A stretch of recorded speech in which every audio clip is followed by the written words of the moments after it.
Okay, it is Wednesday morning. We have 2 more days to go until we get to Friday. And, well, we're looking at our current temperature right now being on the warm side, especially along the coast. 79 here in Cortez, 77 in Sarasota, 79 in Venice, 80 right now in Inglewood. A little bit cooler over here in Sebring and Lake Placid in the mid to low 70s at this time. So as far as our forecast today, highs topping out in the low 90s.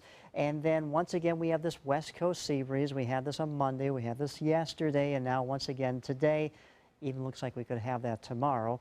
And that's going to help ignite some inland storms, just like the last several days that we've been having. So really no storms along the coast. There could be 1 or 2 isolated storms that pop up in the mid to late morning hours of this morning.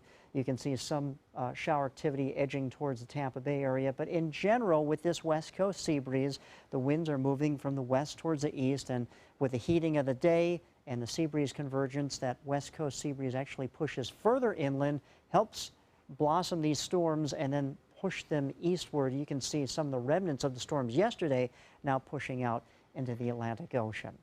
But with this west coast wind or sea breeze onshore flow, we do have an issue with red tide, especially what you're smelling. And with this west coast wind, it's pushing that smell inland. So that's not a good situation. There's been some reports of some red tide along Longboat Key. That's not a good thing, obviously, with the smell of the dead fish. If you have respiratory issues, that may affect you. So keep that in mind.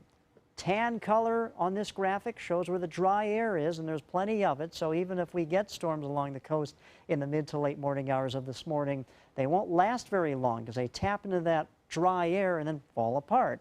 A little more moisture here in the center portion of the state, and that's where the storms are going to fire up today. So the Futurecast depicts this as we go through the afternoon hours once again along the spine of the state, and then storms move off, and then looks like we will have a chance for the same activity tomorrow.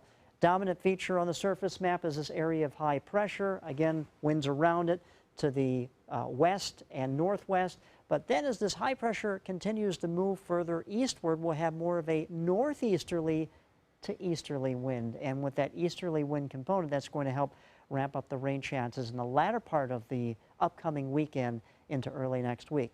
Tropical activity right now. In the Atlantic Basin, we have a depression. This was a tropical storm yesterday. This is Carl. Could actually intensify once again into a hurricane the next couple of days, potentially affect Bermuda, and that's it. Now we also have tropical storm Lisa at this time. You can see the tracks, though. Both of these storms go into go into the northern Atlantic and stay in the open waters.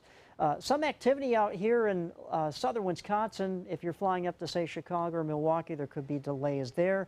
But other than that, everything looks pretty clear, especially through the Midwest. Taking the boat out today, the low tide will be 11:39 a.m. Beach and boating forecast looking pretty good. Seas at 1 to 2 feet. Not really much of a chop there with smooth conditions, and our high once again tops out at 90. Tomorrow is our first official day of fall. Not really much of a fall forecast as our highs will top out in the low 90s again. And then there you go. The shower activity will increase the latter part of the weekend into early next week.